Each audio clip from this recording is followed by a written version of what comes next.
camera. Yeah. So, Carolyn, good to be back having a conversation with you. And I remember last time we were chatting about the fear and denial of death, and um, and that automatically sets up a polarity when you have death and life and fear and denial. Um, but of course, we know that existence is beyond the polarities. And I think maybe we want to get into that subject today about the multidimensionality and the complexities and the whole grander nature of life. Um, so I think you wanted to say something on that. So how do you see us moving beyond these limitations of polarity thinking and the intellectual dominance and all these restrictions that we've been kind of conditioned under for so long? Well, I think we have to start from scratch, basically, because all of our systems are built on that three-dimensional notion of the physicality of reality. And, you know, education, spirituality, government, the economy, all of that is based, as I see it, it's based on sort of a hard 3 dimensions as the only things that are real. And that's basically incorrect, as I understand it. And I'm not the only one who understands it this way. So and it is killing us. You know, the economic system that takes advantage of the natural world and doesn't recognize the interconnectedness of everything on all the levels, both seen and unseen, has essentially begun to destroy, not begun, is in danger of completely destroying life as we know it on this planet. So this is serious. It's not just a philosophical argument. It's a matter of survival and of evolution. We can't evolve in the direction we're going, as I see it. And I believe that science itself, and I was married to a scientist for over half a century, and my children are scientists. Science itself is leaving something out, in my estimation. And by leaving that something out, it is getting us deeper and deeper into the morass. And, you know, currently we won't go into what's happening currently, but it's a mistake. And it's an honest mistake, sort of. I don't know that the economics of it is always honest, but basically it's sort of how we've learned how to think. And it is very dangerous and is destroying the natural world, is destroying animal, you know, all the creatures, including ourselves. So if evolution is a real thing, it is time for us to evolve. And then the question is, how do we do that? So that's kind of where I'm at. Yeah. I obviously I agree with you. It seems to me, sometimes I wonder, you said it's like an honest mistake in some parts. I wonder if it's kind of, we have to hit rock bottom into materiality before we can start the ascent, you know, because there is some kind of teachings that say, of course, we materialize in the immaterial world, the three-dimensional world, to experience the far reaches of materiality, and then we start our ascent back through the realm, as you say, through the less material realms. But the danger may be is that, you know, we've gone so far into materiality, we've experienced it, but instead of dropping it and then working our way back, we've become absorbed by it. And we're just kind of repeating it. So it's almost as if we're getting, you know, we've learned our lesson, but instead of learning to go beyond it, we're just kind of indulging ourselves. And that's why if we continue in this way, in this deeper materiality or hyper materiality, we will end up destroying ourselves because we haven't started our way back along the ascent, or, you know, metaphorically speaking, would you say? Yeah. Well, I don't know that we have learned our lesson. Or maybe some of us have, some of us have not. And some of us are taking advantage of the fact that we have not for their own reasons, whatever that is, and we're falling for it. But this may be the nature of evolution, is you don't smoothly change. You know, the way I keep thinking of these wonderful sea creatures. Well, let me not go into sea creatures right now, but evolving really means having the courage to strike out in a whole other direction, and or the courage or the desperation. So what I think of is the creatures on the Galapagos Islands or any volcanic island. So creatures, birds and seeds get brought there by the ocean currents after the volcano is cooled. And then they have to find a way to live. And whatever they were accustomed to on the mainlands that they have come from are not available. So either they shift and find a way to survive in this new setting, or it's the end of them. And some of them, so let's put it personally, some of us will survive and some of us will not. So then okay, if I would like to be a survivor, partly because I want to see this marvelosity happen. And what is it going to take? I can't even think in terms of for us. I can only think in terms of for myself. What would I have to do to survive when the whole thing comes down? And that's what I would love to talk with you about. Is how do we have, what is it that you and I have to shift in our modalities of being alive on the planet in order to survive the catastrophe?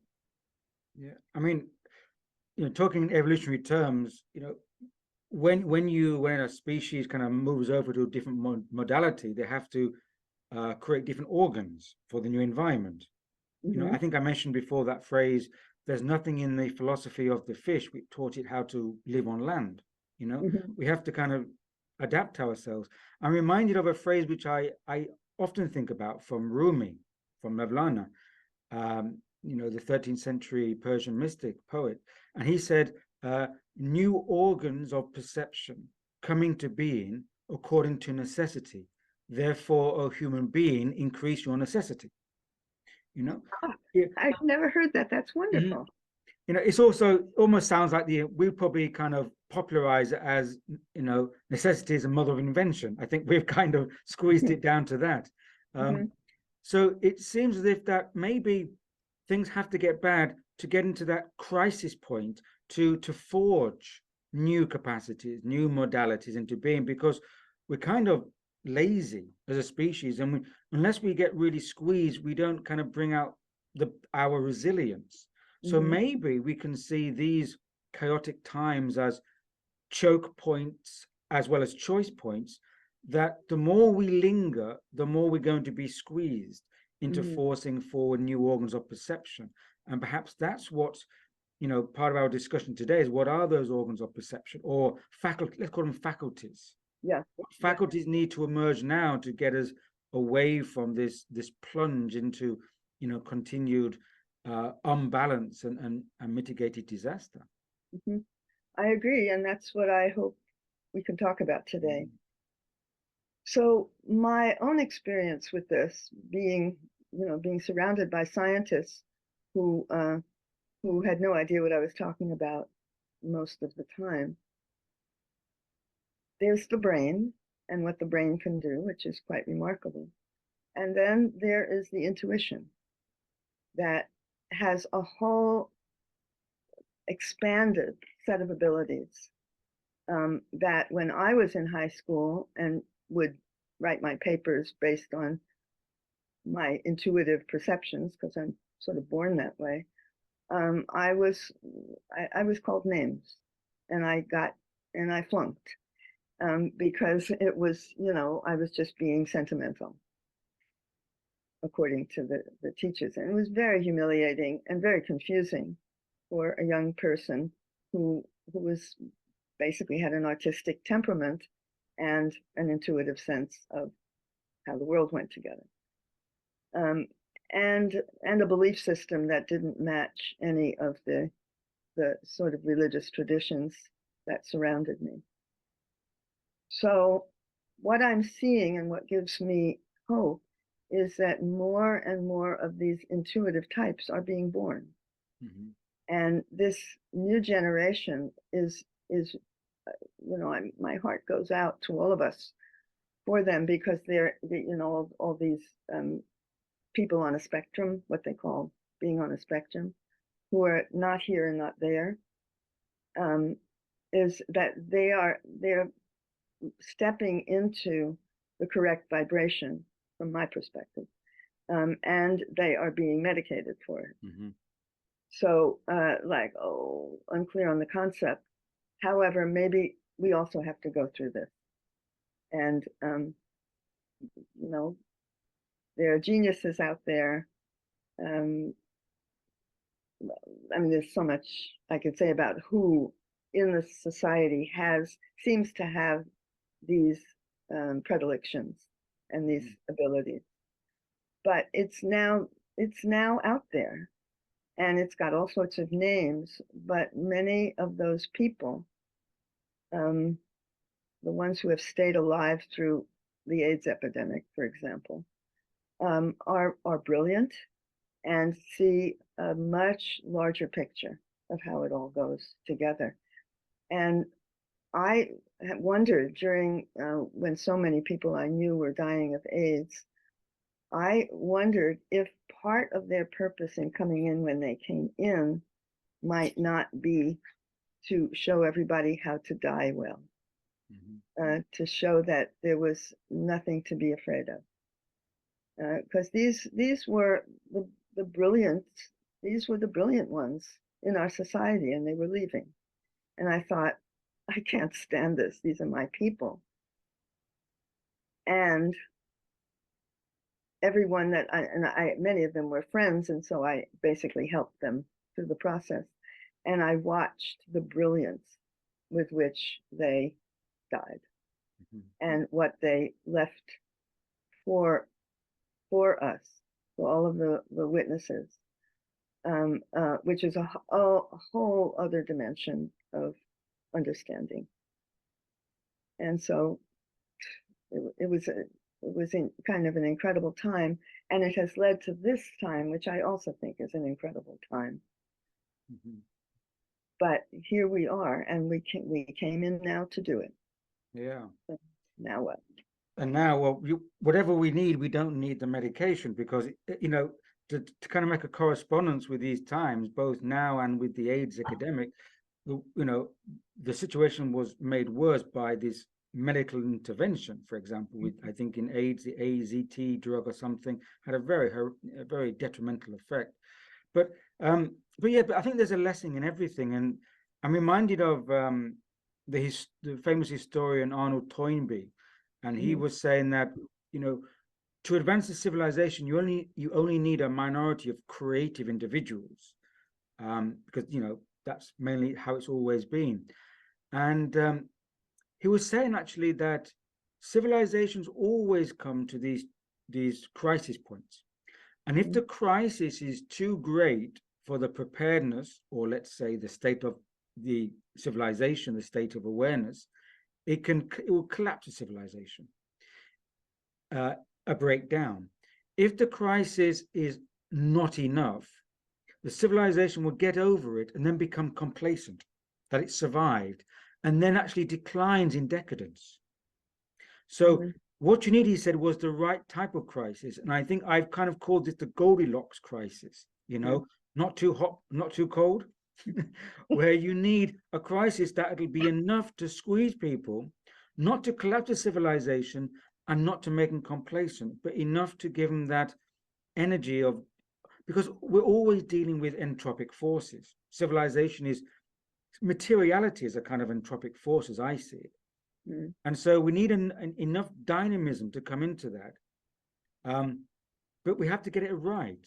And maybe, we'd be kind of leading up to this. As you said, there's been prior waves and prior examples and kind of the pioneers of people trying to show us things. But now we've come to a point where, you know, we have to get it right because we can't keep having trial runs, can we?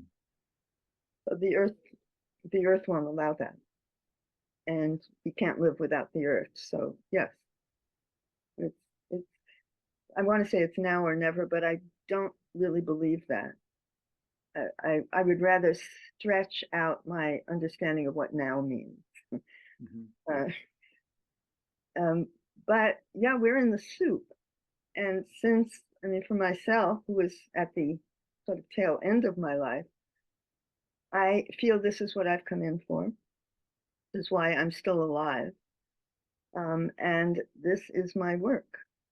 So just getting these thoughts out and ringing true to younger people who are indeed have the energy to do the actual work on the ground is what people like myself need to do.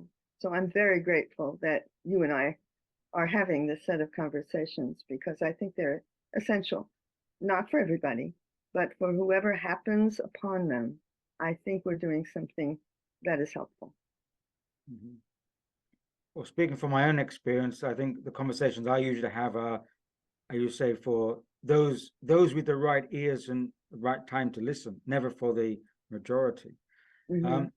But you mentioned intuition, and I think that's important, especially in your life. I mean, perhaps we could say that your life is like an analogy, as above, so below, a personal analogy of the bigger picture, because you seem to be a very intuitive, multidimensional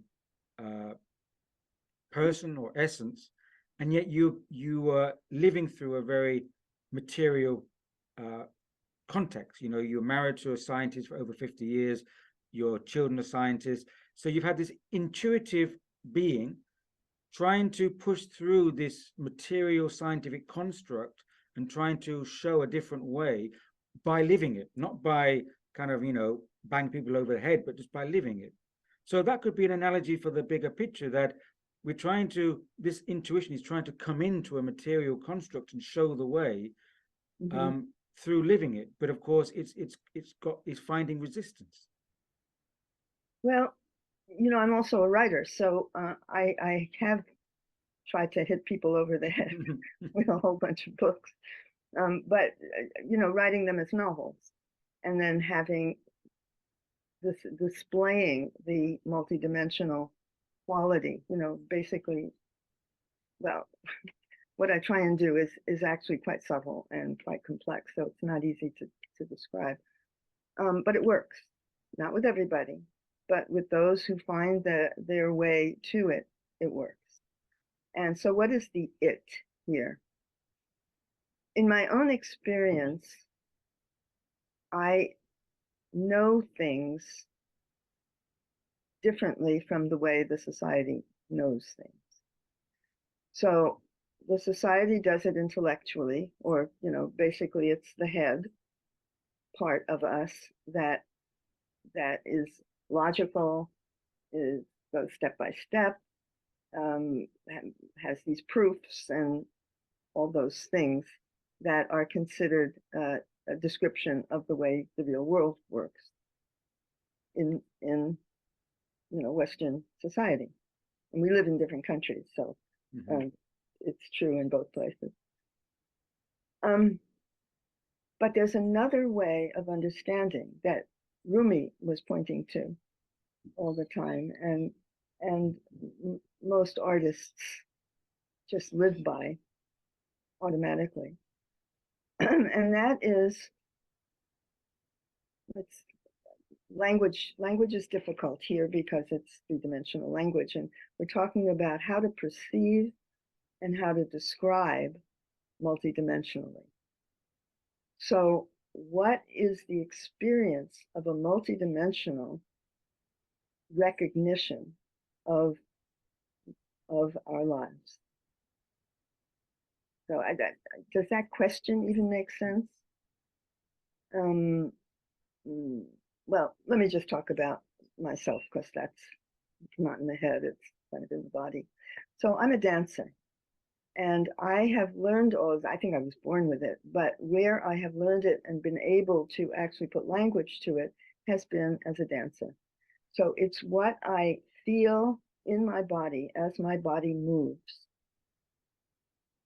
and moves aesthetically, and moves with its own strength, and moves through any kind of mental depiction I might give it,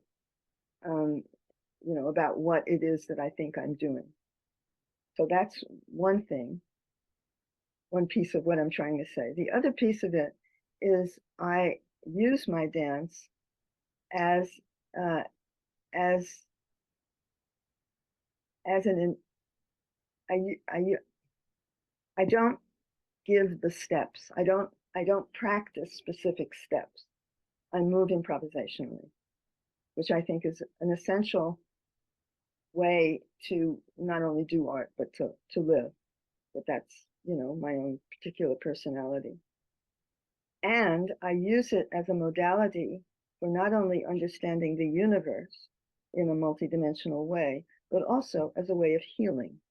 And I believe that healing and understanding the universe are essentially two sides of the same coin. Or in a multidimensional description, they simply intertwine in the same act or moment. So it's a very different way of experiencing the world than we are taught in our elementary schools. And it is a very, very different things come out of it.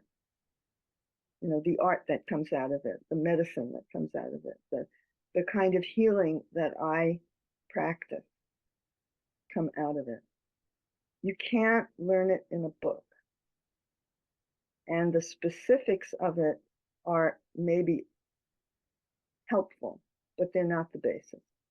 The basis is that intuitive whole perceiving of whatever it is that is in that particular moment of your living. What you see, what you feel, what you think, what you taste, what you touch. It's all one knowing. Mm-hmm. And it's not very easy to codify. It's not very, I try and put it in books. That takes some work. Mm-hmm. Because it's not, I have to be very deliberate about not speaking to the mind, but speaking to another level of perceiving that is wholer than just what the mind can be. Mm. And I believe that it's what we're trying to evolve to. And it may be a lot of what these children on the spectrum are experiencing, and they can't make themselves really understood, and they're so frustrated they can only act out. Something like that. Yeah, it's interesting you say, you can't codify intuition. Of course you can't. And you can't control it either from externally.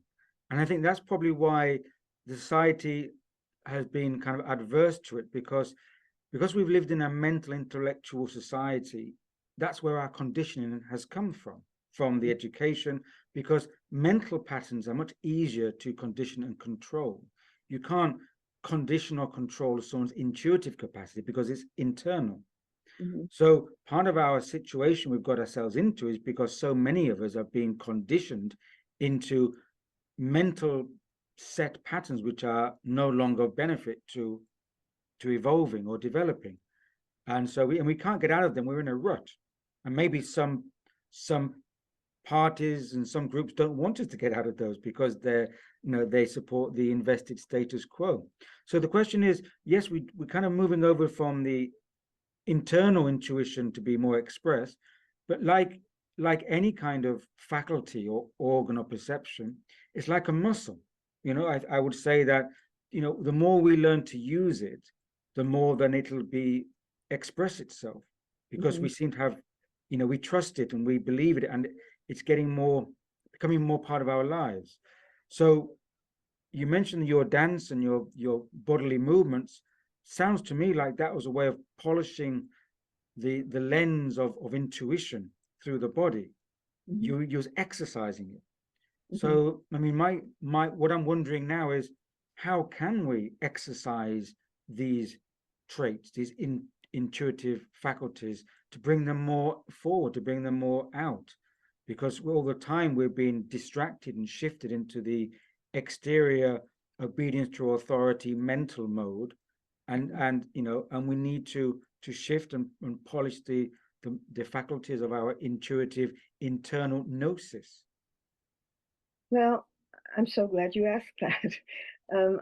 I think uh, I think children are born that way, and then the society and the memes that we live in talk them out of it, and make them feel stupid. I'm just thinking of my own history.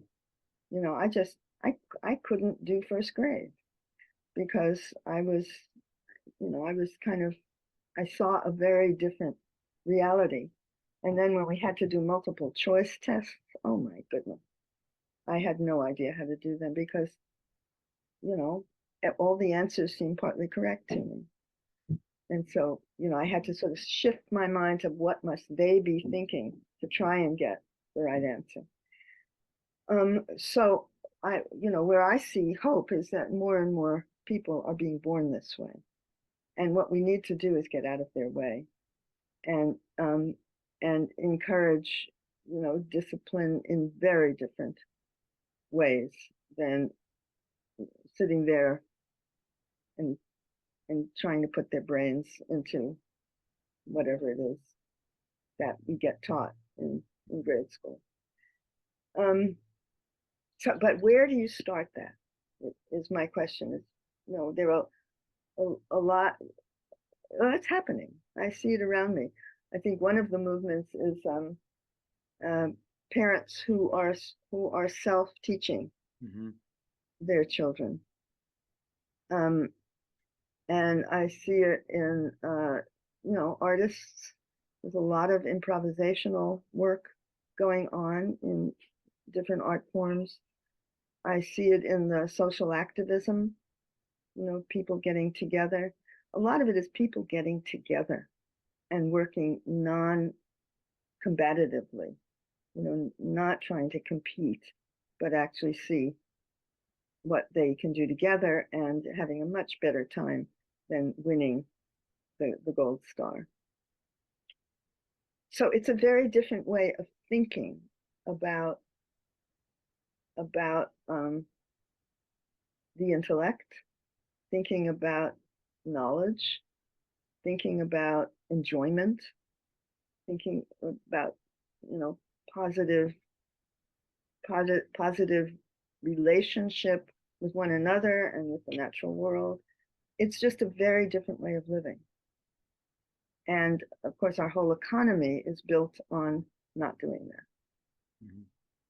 So, yeah, so Carolyn, you're right. All these constraints, as you said, it's part of this old paradigm capitalist system. And you're right. You know, what we need to do is get out of the children's way. Get out of, you know, we need to, these systems to get out of the way of the human being, to allow us to be more of our natural kind of growth. For example, the education system, we know how wrong it is. And right now there's, you know, complete over sexualization of children at school and all these subjects. So, and they're not brought to bear on subjects beyond the physical domain. They're just taught on what they can do to keep the capitalist or the industrial kind of society going. But metaphysical subjects, the subjects of inner growth, are completely not only ignored but deliberately suppressed.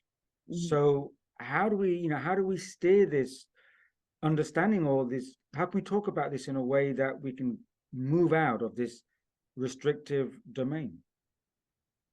A very good question, and I don't have an answer. In fact, I'm living now.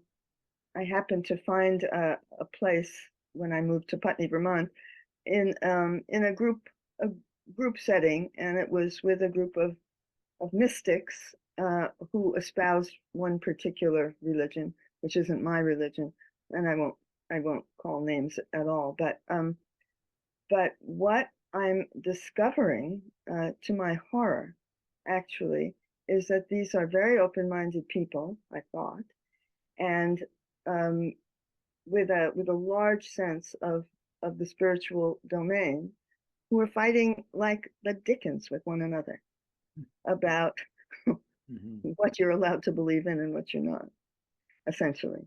I mean, they're not quite that simple-minded, but almost. And they're intelligent people, they are educated people, they have lived through difficult times, and they want to kill each other. So, well, that's overstating it, but it's not a happy place. And all in the name of Jesus. And I'm going, oh, Jesus, I'm so sorry. God bless you. What you had to put up with, but we're still putting up with it. So, I have to laugh at us, at myself, and to wonder, how the hell do we get out of this? How do we not get out of it, but move above it? And to grow up emotionally so that we don't need to do this to one another. So here it is, full of icons in this place that I live, not my icons, but all the same. And the fight that I am observing right now breaks my heart. Totally unnecessary. And it's just people whose feelings have been hurt. And so there's this complete, I don't like you, you're not in my group. But we're all adults. And, here we are, supposedly knowing better, but not knowing better. So I see it in this, and then I look at the world and I say, how the hell do we get out of this? How do we move bigger? How do we deal with our own fears? How do we, loosen our own conceptions? How do we learn how to love is really what I think it all comes down to. And I think it all comes down to that love, that word that who knows really what it means, but that willingness to come together rather than to compete with one another for what there is the kingpin. And it's the crux. And it's what we all long for. And it's what scares the hell out of us. How do we get through that and past it, is my question. Yeah, I mean, it seems as if what is essential is very subtle. It's not going to be something that kind of just, is in your face. And I liked how you phrase it to move beyond it, not to try to compete with it. I think that's the kind of trait that this state of, let's say, material consciousness brings us, that all these, whether it's mysticism or so-called spirituality, there's still the danger of being in a so-called spiritual or mystical group, but still under the auspices of this material thinking, which is competition, inclusivity. You're in my group or you're not in my group, us versus them. I mean, I was with a spiritual group, a mystical group in my early 20s when I lived in Prague. It was a Gurdjieff Uspensky group. And when I left it, they wouldn't have anything to do with me because I'd left the group. And I remember walking down the street and walking straight past the guy who was in charge of the group, literally in my face, and he wouldn't acknowledge me. He just looked away because I was no longer in the group, And so what is human about that? I mean, where's the love there? It's not even civil, is it? The least we can be is civil with one another. So all these categories, doesn't matter what you call them, if they don't have the essential human traits, then we're missing something. So I think the way to go about it, especially in this domain, which is very, this domain is on the lookout to try and get you distracted or get you pulled in. We have to be subtle about it. you know, and I think the inner essential human aspects like intuition and love and the unity of the human spirit, they're all very subtle. That's why it's difficult to talk about them. So yes, the question is how to bring out this subtlety in a way that it can manifest in a and be a part of a transcendental aspect of human life. Well, that's a question I have asked myself most of my life, I think. And here is some of the ways that I try and go about it. So one is that I write books that are not books about it, but are stories and personal stories. And through those stories, I get there. And another way is I try and live it, which is easier said than done, in fact, because it's so frustrating. And, you know, I'm living in a Christian order and I'm a Jew. And it's on purpose. Like, how did I get here? Yeah. Jesus is love. Not exactly. You took your seed over to the other field deliberately. Like, I mean, it's very, I can laugh, but I can't laugh with anybody I live with. You know, I'm the only one who gets the joke. So, so I was going to say something else very significant, but of course I've forgotten it already. But, you know, I find it in other places. So the arts, music for me, and of course dance, and, you know, good theater and sound itself, not only musical sound, but sound, you know, going and listening to the wind go through the trees and being aware of the fact that I'm specifically listening. And the experience of that is a kind of what they might call an opening of the heart. I feel glad to be alive. I feel, thank God I got to hear this. You know, before I die, I got to hear the wind, and this happened to me just this morning, the wind moving through this big red maple tree. It's a kind of music that normally just goes right past our ears, but it's spectacular. And right now I'm sitting at my window and there are birds in the forsythia bush and they're tweeting and flying. So over time, I have been making a point of listening very closely to the world and then noticing, and I'm just sort of giving you an example of how to position oneself to learn these things, noticing what hurts. So backup beepers. I don't know whether you have backup beepers in Britain. Well, be glad that you do not.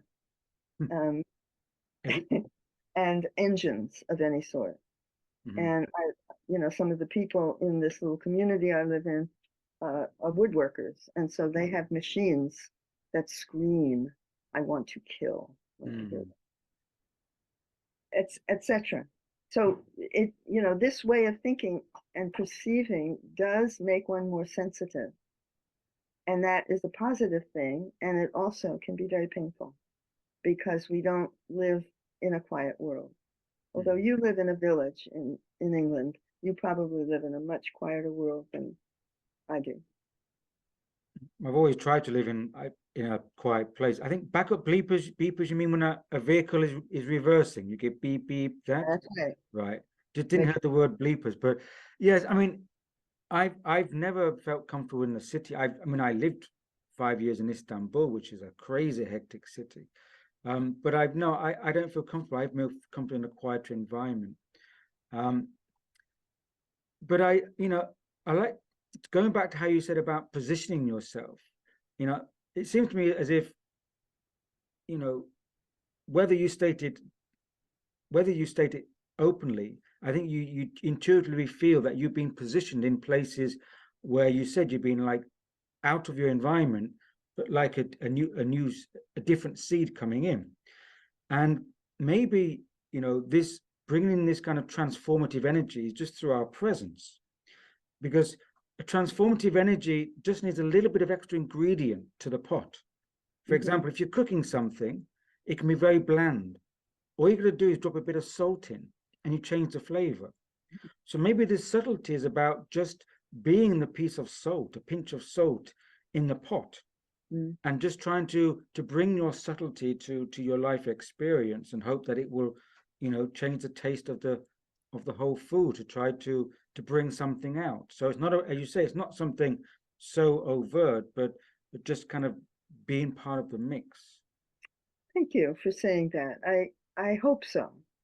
And it's being part of the mix, but consciously.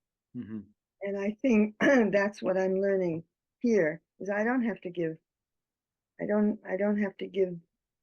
talks.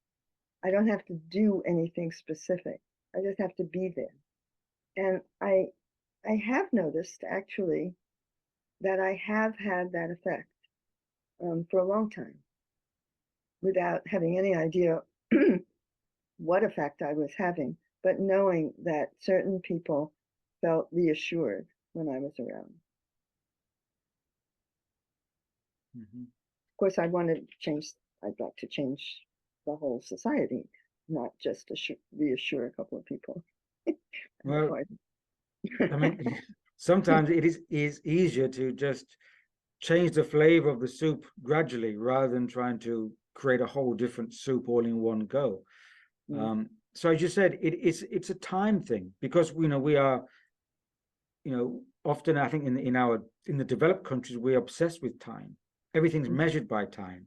We clock in and clock out, and that has been ingrained and conditioned into us. So but evolution doesn't work through the same clock in time. It's a whole vast span of change. So, and this is what I got from you from the very first conversation. You was talking about 2 or 3 generations of change, not overnight. But anyone kind of listening to you now and feeling in a similar position, like, I feel like out of place, I feel like the society doesn't understand where I'm coming from, because I feel intuitive, I feel I work from the senses in a sensual way, not from the intellect mind kind of logical way. How would you what would you say to them? Well, what I have, when I was practicing my work, which was to teach dance as a healing modality, I'd say, come dance with me, or come sing with me. That there's something that shifts on the frequency level when you dance or sing, and it gets you deeper and erases all these petty irritations, in my experience. And where I learned it, and where I first experienced it for myself, was singing gospel in a church, in a gospel choir in California. I joined a church, a Black Christian church, even though I'm a white Jew, and sang my heart out for 8 years in that church. And that was where I discovered, okay, this is real. Forget about all of these zazen and all those things, which I was in fact trying out, and just be a Jew in a Christian Black church and sing your heart out. And then at a certain point, after 8 years, I said, come on, I'm the only white person here. I've got to teach this to white folks. How can I do it?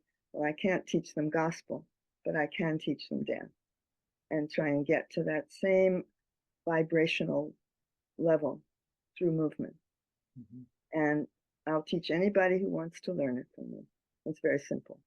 And it's improvisational as well. So that word, improvisation, I think, is one of the most important words in our vocabulary at this time in the world. Because we don't know how to improvise. Improvise our lives. There are musicians who are out there and they improvise magnificently on their instruments. But it's how do I improvise my everyday life with not having such hard and fast expectations of what is supposed to come next, but to follow this internal something, to know how to watch that internal something, which is a feeling rather than a thought, and to honor it, to expect it, and to obey it. And that's even more critical now as we're going towards this technocratic future whereby everything is digitally managed and monitored and controlled. It's a very antithesis of where we need to be. That's So, right. yeah.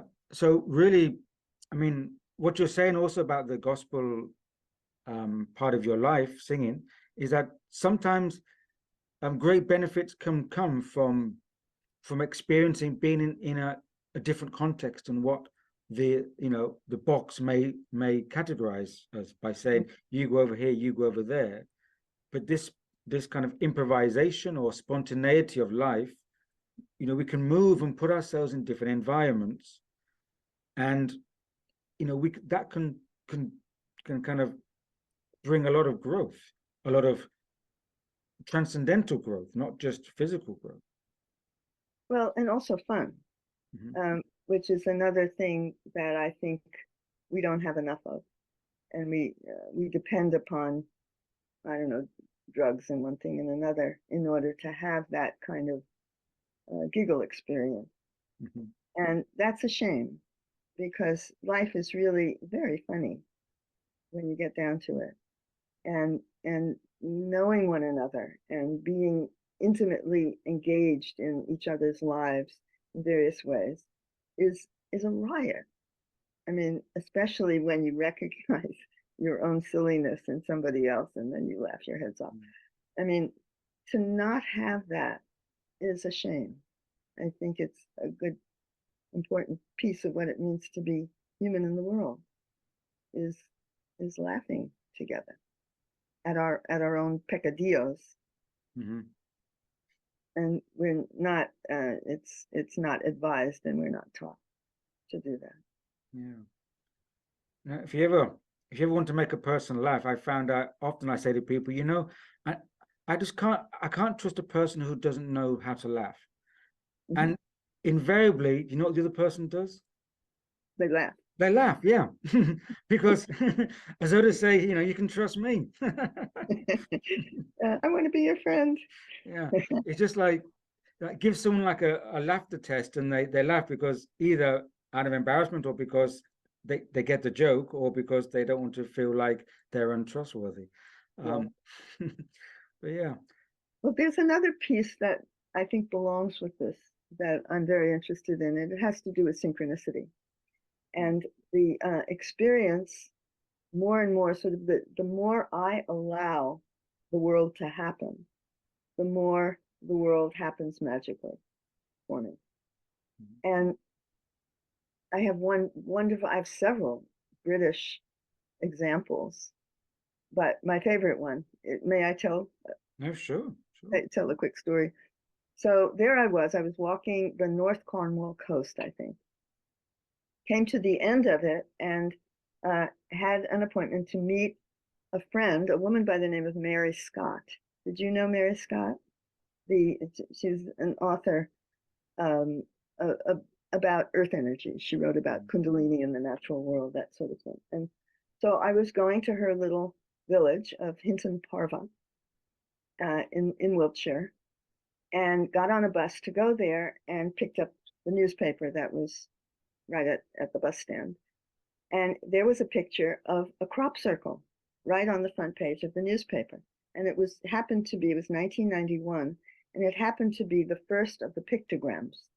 I don't know how closely you've been following the crop circle, but so, and it was huge. And where had it happened? In what village did it happen? Well, Mary Scott's village, of course. So off I went, and I had been interested in crop circles already, but this was the first of the actual pictograms, and I happened to be going to exactly where it was. And oh my goodness, that was the most exciting thing.